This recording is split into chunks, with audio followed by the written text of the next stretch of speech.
대한민국 육군 전력은 최신 무기와 기술력, 물량 면에서 일부 국가를 제외하면 최강의 전력이라고 할 수 있습니다. 그럼에도 불구하고 한국 육군의 화력 증강 계획은 상상을 초월합니다. 최근에는 국회 국방예산 심사에서 3군 전력 중 상대적으로 육군보다 약한 해공군에게 예산 편성 때마다 눈치를 안 볼 수 없는 실정이죠. 하지만 중심이 짧은 한반도의 특성상 육군의 중요성을 무시하는 사람은 없습니다. 실제 예산 편성 비중이나 장군 숫자만 봐도 육군에 많이 치우쳐 있으니까요. 그리고 지금 육군이 사랑하는 대한민국 포병은 또 한 번 화력 업그레이드를 계획하고 있습니다. 현재 북한의 포병 전력은 한국의 수도권을 겨냥한 가장 큰 위협입니다. 북한의 포병 전력은 휴전선을 기준해서 620 포병군단은 170mm 곡산포 1개 여단과 120, 130, 150mm 자주포 6개 여단, 120, 240mm 방사포 6개 여단 등 대략 12개 여단과 주요 부대가 개전과 동시에 일제히 사격을 해올 것입니다. 이는 개전 초기에 한국군이 반드시 제압해야 하는 목표입니다. 그럼 지금도 세계 톱급에 들어가는 한국 육군의 새로운 화력 증강 계획에 대해서 알아보도록 하겠습니다. K9 자주포 성능 개량 계획. K9 자주포는 1999년부터 배치되기 시작하여 20년 만에 자주포의 성능을 개량하는 사업을 추진합니다. 국방부가 발표한 2016에서 2020 국방중기 계획이 완료된다면 K9는 명실공히 세계 1위에 자주포에서 현재 세계 1위 자주포인 PZH-200의 성능을 뛰어넘지 않을까 하는 예상을 해봅니다. 이 계획에 따르면 K9 자주포는 외관을 제외한 거의 모든 부분에서 성능 개량이 이루어지는 수준입니다. 내부적으로 살펴보면 위치 확인, 재원 계산, 방열, 송탄 및 장전, 신관장 입과 사격 등 모든 과정이 완전 자동화된 무인 포탑으로 개량이 진행되죠. 한약 장전 장치의 구조를 바꾸고 둔감 장약을 적용, 장전을 자동화시켜 현재 3분간 최대 발사 속도 6에서 8발을 1분당 10발까지 끌어올리는 계획입니다. 이렇게 되면 구조나 성능이 미국에서 개발했던 자기 자주포인 크루세이더와 거의 동일한 수준이 됩니다. 또한 지속 사격 능력 향상을 위해 강선 내마모 코팅과 도금 기술, 주퇴력 최소화를 위한 연식 주퇴 기술이 적용되며 무인 포탑으로 5명의 승무원이 3명으로 줄고 포병 사격 지휘 체계인 BTCS를 통해 포탑을 원격으로 제어하게 됩니다. K9 자주포 개량 외에도 사격 지휘 체계를 자동화시켜 사격 신속성을 증대시키는 연구가 진행 중이며 빠른 표적 획득과 피해 평가를 돕는 관측 포탄과 활공유도 포탄이 동시에 개발됩니다.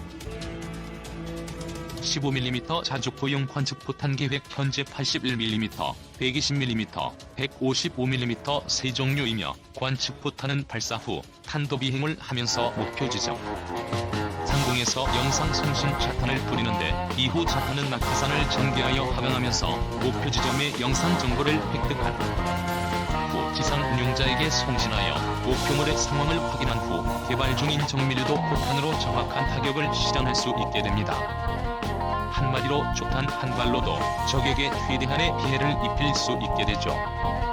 127mm 활공유도 포탄 계획. 활공유도 독사포탄 GG-AEM-155는 사거리 100km 급으로 자세 제어를 위해 후방 조종 날개와 활공을 위한 전방 날개가 있으며 높은 명중률을 위해서 GPS와 IMU 통합 한법 유도 장치가 내장되어 있습니다. 작동 순서는 1. 포탄을 최대 고각으로 발사. 2. 포탄이 최고 정점에 도달 직전 후방 조종 날개 펴짐. 3. 추진 장약 분리. 4. 활공 날개 펴짐과 동시에 활광 시작. 5. 미리 입력된 좌표로 유도.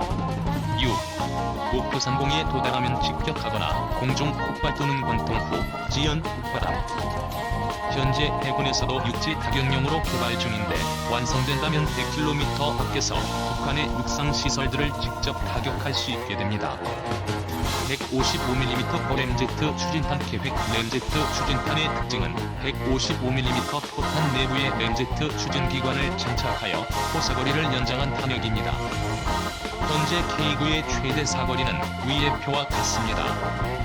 램제트 추진탄은 보통 항공기나 미사일에 응용되는 기술인데 155mm 포탄에 적용한다는 것 자체가 정말 대단한 것 같습니다. K-55 자주포 성능 개량 계획. K-55 자주포는 현재 1100여 문을 보유하고 있는데 현재 K9 자주포의 기술력의 70에서 80% 근접한 K-55E원로 매년 80여 문 정도가 개량 중에 있습니다. 개량된 K-55E원은 거의 K9와 비슷한 성능을 나타내며 미군의 M109A6 팔라딘 자주포보다 뛰어난 성능을 발휘하는 것으로 나타났습니다.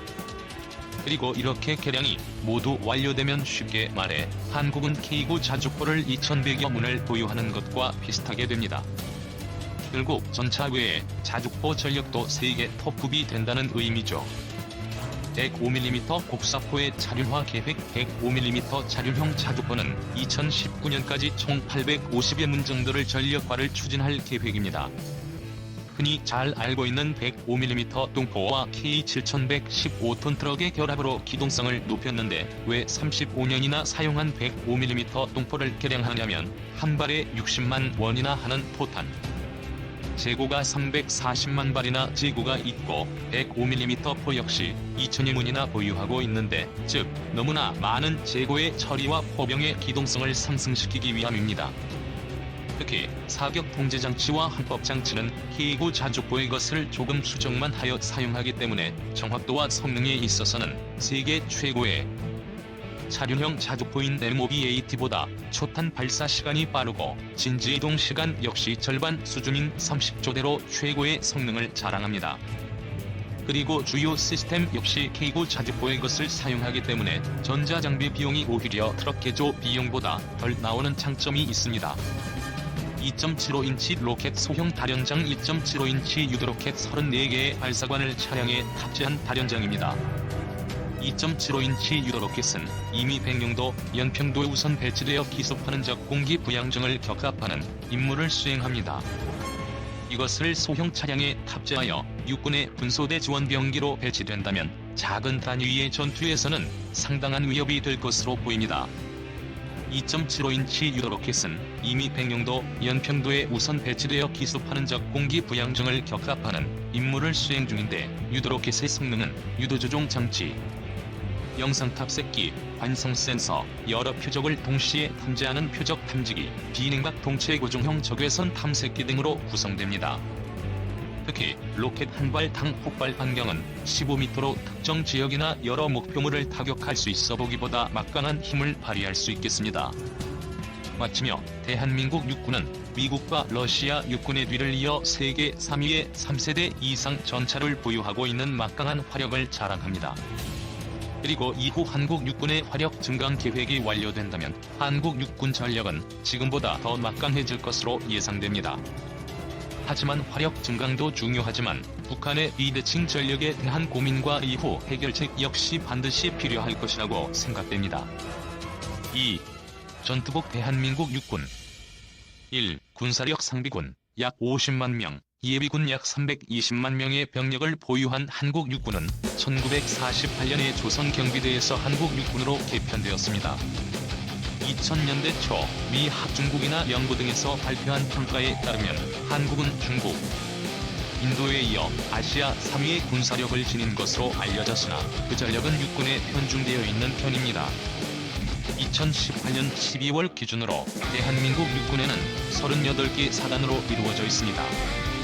전차나 자주 곡사포 등 중장비의 개발 및 국산화에 적극적이었던 것과는 달리 보병 전기에 개선에는 상대적으로 소극적이었으나 2010년대 들어 다양한 움직임을 보이고 있습니다. 2. 육군 계급장. 한국군의 계급은 원수에서 소위까지가 장교, 중위는 준사관, 원사에서 하사까지가 부사관, 병장에서 이등병까지가 병입니다. 일반적으로 20대 대한민국 남자가 일반 군에 입대하면 이등병으로 시작하여 말년병장을 누리면서 병장제대를 하게 됩니다. 하사부터 원사까지는 부사관 계급으로서 일반 병사를 지내다가 부사관에 지원을 할 수 있으며 바로 부사관으로 지원하여 하사부터 시작할 수도 있습니다. 군위부터 대위까지는 위관장교의 계급입니다. 위관장교의 말음모는 금강석을 상징하는 것으로 가장 단단하면서 깨지지 않는 특성을 초급 장교로서 국가 수호의 굳건한 의지를 표현하는 것입니다. 소령부터 대령까지는 영관 장교의 계급입니다. 영관의 대나무는 사계절에 항상 푸르고 굳건한 기상 그리고 절개를 상징합니다. 흔히 원스타, 투스타로 불리는 장군의 계급은 준장, 서장, 중장, 대장으로 이어집니다. 5스타도 있는데 이는 국가의 원수인 대통령입니다. 3. 전투복 프리츠형 방탄 헬멧을 쓰고 디지털 위장 패턴의 전투복을 착용한 한국군의 모습. 현재 사용하고 있는 헬멧은 2004년에 개발된 것으로 한국 국방부의 실험에 따르면 미군 헬멧은 M16 통상탄을 막지 못했지만 한국군 헬멧은 막아냈다고 합니다. 5색의 디지털 위장 패턴의 전투복은 2010년부터 채용했습니다. 한반도의 식생을 고려해서 흙, 침엽수, 덤불, 나무 줄기, 우탄 색을 디지털 패턴화시킨 위장은 효과가 높다고 합니다. 옷의 소재는 폴리에스테르 화면에 혼방제로 압념임은 지퍼식입니다. 신형 통합전투복은 특전사, 해병대, 해군 특수전전단, 공군 공정통제사, 제6탐색 구조비 행전대, 그리고 해외 파병 부대를 제외한 3군이 공통으로 착용합니다. 대한민국 해군, 대한민국 공군은 베레모를 도입하지 않고 기존의 전투복 디자인에 위장 무늬만 신형으로 채택하여 사용 중입니다. 디지털 신형 전투복의 특징 중 하나는 전투복만 보고는 병사의 계급을 인식하기 어려워졌다는 것입니다. 구형의 경우 팔에 큼직한 포제 정장을 부착했지만 디지털 야상은 전투복에 다는 초제 약장으로 통일되었고, 새로 도입된 베레모의 경우 병사들의 베레모는 계급장 대신 군 표지가 붙어 있어서 이전보다 병사들 간의 계급을 알아보기 어렵게 되었습니다. 이와 같은 변화는 병상호 간의 위계 질서를 병영 부조리의 원인으로 인식하고 병상호 간은 모두 동등하다는 것을 지속적으로 강조하고 있는 2010년대 이후의 육군의 정책 방향과도 연관이 있어 보입니다. 베레모의 병계급 장미 부착은 미육군의 방식에도 영향을 받은 것인데, 미육군의 베레모에는 준사관부터 계급장, 그 이하 사병은 부사관과 병 모두 대대 혹은 연대급 이상 단위의 마크를 형성한 배지를 부착하게 되어 있기 때문입니다. 국군의 경우 장교 사병 체계가 아닌 간부병이라는 체계로 나뉘는 편이라 부사관부터 철제 계급장을 부착합니다.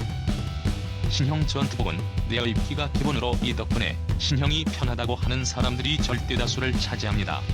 여러가지 기능성 원단을 가지고 있는 것이 주 특징입니다.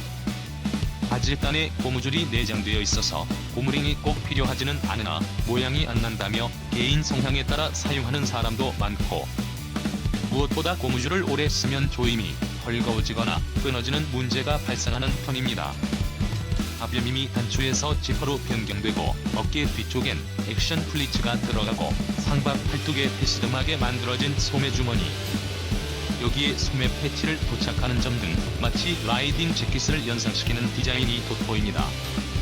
전반적으로 디자인도 최신화된 데에다 원단도 혁신적으로 좋아져 다림질을 하지 않아도 어느 정도 체형의 각이 잡힙니다.